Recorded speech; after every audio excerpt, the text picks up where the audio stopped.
That's my good news. Kerala के silent valley national park की life line Kunti नदी। इस नदी का कलकल बहता साफ पानी कभी नीला, कभी फिरोजी और कभी हरा पन्ना दिखाई देता है। सरेंद्री क्षेत्र में पहुंचते ही यह एक अलग ही अंदाज में नजर आती है। यहाँ एक चट्टान है जो ब्लैक पैंथर जैसी आकृति से बनी है और नदी को दो हिस्सों में बांट देती है। इस नदी का बहाव क्षेत्र हमेशा के लिए रुक गया होता अगर आधी सदी पहले कवियों, लेखकों और पर्यावरणविदों ने मिलकर साइलेंट वैली हाइडल प्रोजेक्ट को रोकने के लिए आंदोलन न किया होता। इस प्रोजेक्ट में हजारों पेड़ काटे जाने थे जिससे 850 हेक्टेयर में फैला सदाबहार जंगल नष्ट हो जाता। लेकिन चिपको आंदोलन के बाद भारत के दूसरे सबसे बड़े सफल हरित आंदोलन साइलेंट वैली आंदोलन की वजह से आज यह जंगल नेशनल पार्क के रूप में जिंदा है। इस नेशनल पार्क के वन प्रहरी षणमुगन बताते हैं कि पुलिपारा और कातू वरामुंडी को जोड़ने के लिए कोथी नदी पर बांध बनाने की योजना थी। प्रस्तावित बांध के जल भराव क्षेत्र में कई चोटियां डूब जाती और क्षेत्र के सारे पेड़ काट दिए जाते। पर आज उस परियोजना की निशानी सिर्फ पहाड़ों में बनी दो सुरंगें हैं जिन्हें अब चमगादड़ों और हिरण आदि वन्य जीवों ने अपना घर बना लिया है। कुंती नदी अंगिंडा से निकलती है और करीब 25 किलोमीटर दूर कुरुथिचाल पहुंचने तक बिना किसी मानव हस्तक्षेप के बहती है। यहीं पर बिजली घर बनाना था। कुरुथिचाल का मतलब है बलिदान, और क्योंकि यहाँ अक्सर लोग नदी में बह जाते थे, अगर बांध बन जाता तो यह जगह पेड़ों की कब्रगाह बन जाती। षणमुगन के अनुसार साइलेंट वैली के रत्न नाम से मशहूर मारी लाचियप्पन के पिता वन विभाग में मजदूर थे और आंदोलन के समय वैज्ञानिकों और पर्यावरणविदों को जंगल में गाइड करते थे। उनके पिता एक बार मशहूर हर्पेटोलॉजिस्ट रोमुलस विटिकेकर के साथ जंगल में गए। विटिकर ने ही वहां सबसे पहले बिजली परियोजना का काम देखा और पक्षी विशेषज्ञ सलीम अली को जंगल की अद्भुत बायोडाइवर्सिटी के बारे में लिखा। उस समय केरल के लोग इस परियोजना से अनजान थे क्योंकि केरल स्टेट इलेक्ट्रिसिटी बोर्ड जंगल के भीतर गुपचुप तरीके से काम कर रहा था। अली को मिली जानकारी ने आंदोलन की अलख जगाई। 85 वर्षीय वी.के. दामोदरम जो आंदोलन का हिस्सा थे और केरल शास्त्र साहित्य परिषद के अध्यक्ष रहे, बताते हैं कि शुरू में साहित्य परिषद ने इस खतरे को नजरअंदाज कर दिया था, लेकिन 1977 में पर्यावरणविद M.K. प्रसाद ने इसे परिषद की बैठक में उठाया। 1978 आते आते वैज्ञानिकों, लेखकों और पर्यावरणविदों की भागीदारी से आंदोलन मजबूत हो गया। दामोदरन बताते हैं, हमने अध्ययन किया और फिर जनता को जागरूक करने के लिए कार्यक्रम चलाए। हमने राज्य और केंद्र सरकारों को पत्र लिखे जिसमें बताया कि यह परियोजना क्षेत्र को बहुत नुकसान पहुंचाएगी। इसके बाद कुछ अंतर्राष्ट्रीय स्तर की संस्थाओं ने जंगल को बचाने की अपील जारी की।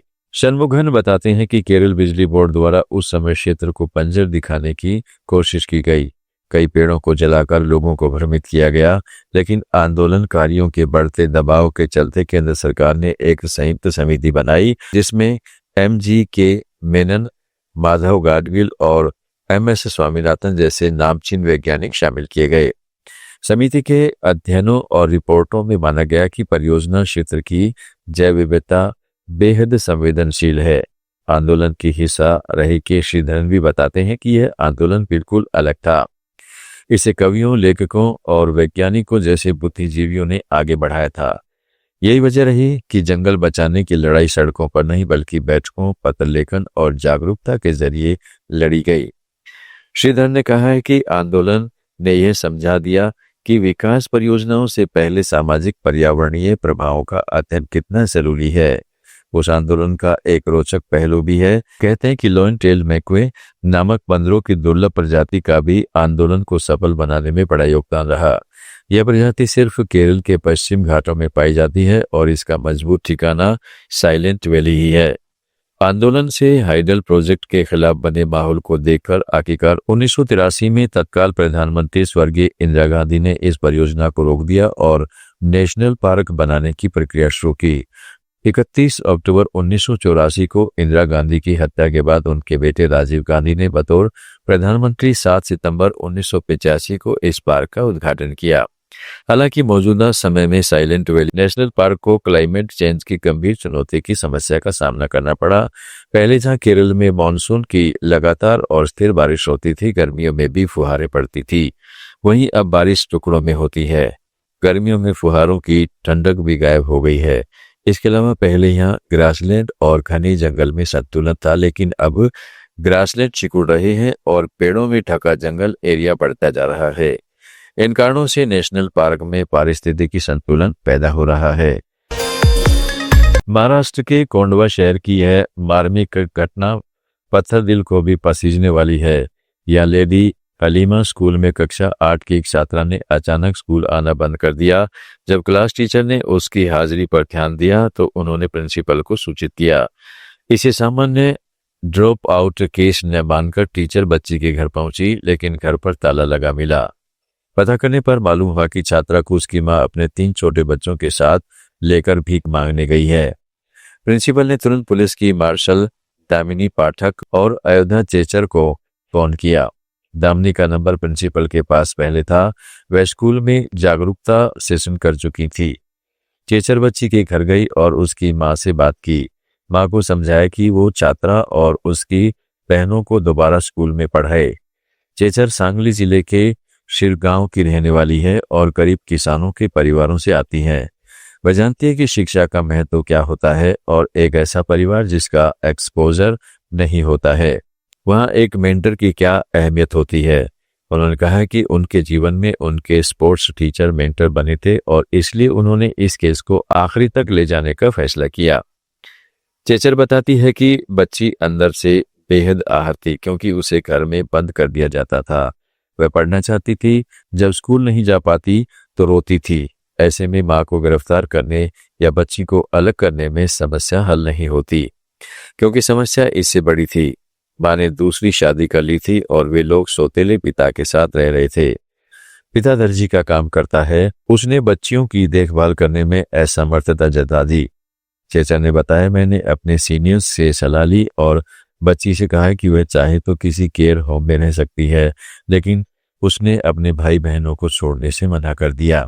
फिर चेचर ने 2 दिन तक सबूत इकट्ठा किए और मां को थाने बुलाकर भीख मांगने के नतीजों के बारे में बताया। तब उसने वादा किया कि वह बच्चों को स्कूल भेजेगी और भीख नहीं मंगवाएगी। अब बच्ची के पास चेचर का नंबर है और वह जानती है कि कभी भी मदद के लिए कॉल कर सकती है। चेचर कहती है कि उनकी कोशिश के रंग लाने का ही नतीजा है कि जो आज भीख मांग रहे हैं, अब उन्हीं हाथों में किताबें हैं। उन्होंने कहा है कि मेरे 15 साल के कैरियर में इससे ज्यादा संतोष मुझे कभी नहीं मिला। अगर हर स्कूल और पुलिस प्रशासन मिलकर ड्रॉप आउट्स कम कर सकें और इस ओर ध्यान दें तो शहर में अपराध घटाने में भी बहुत मदद मिल सकती है। वही स्कूल की प्रिंसिपल तबस्सुम शेख ने बताया कि यह बच्ची ईमानदार और पढ़ाई में अच्छी है। उन्होंने बच्ची के भाई बहन को भी फ्री में पढ़ाने का ऑफर दिया और मां को स्कूल में नौकरी के लिए कहा, लेकिन मां ने कहा है कि उसे भीख मांगकर ज्यादा पैसा मिलता है और वह चली गई। प्रिंसिपल ने कहा, क्योंकि ये मामला भीख मांगने से जुड़ा था इसलिए पुलिस की मदद ली। चेचर कहती है कि गरीब और अशिक्षित परिवारों को एक मेंटर या गाइडिंग फोर्स की जरूरत होती है। मेरी मां कभी स्कूल नहीं गई और मेरे पिता ने 4वीं के बाद पढ़ाई छोड़ दी थी।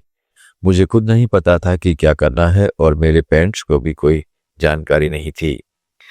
मेरे स्पोर्ट्स टीचर ज्ञानदेव जाधव ने मुझे डिस्कस थ्रो की तरह मोड़ा और नेशनल प्लेयर बनाने में मदद की। उन्होंने कॉलेज एडमिशन में भी मदद की और पुलिस भर्ती परीक्षा के लिए भी ट्रेनिंग दी। अगर वे न होते तो मुझे रास्ता ही नहीं मिलता। जबकि मैं पढ़ाई में अच्छी थी, मैं हमेशा चाहती थी कि किसी और के लिए मैं ज्यादा अवसर बन सकूं। गुड न्यूज में आज इतना ही। जुड़े रहिएगा लेट्स माइक के साथ। आप सुन रहे थे let's mike more than radio. Follow कीजिए हमें हमारे सोशल मीडिया प्लेटफॉर्म्स पर। It's time for news. It's time for more than radio. Presenting the first radio news app, Let's Mic. Let's Mic, a news-based app on your phone where you get to watch and listen news, talk shows, interviews, radio show podcasts. On Let's Mic, you get all relevant information of TV, print, radio, podcast, and digital. Let's Mic talks about every segment of life.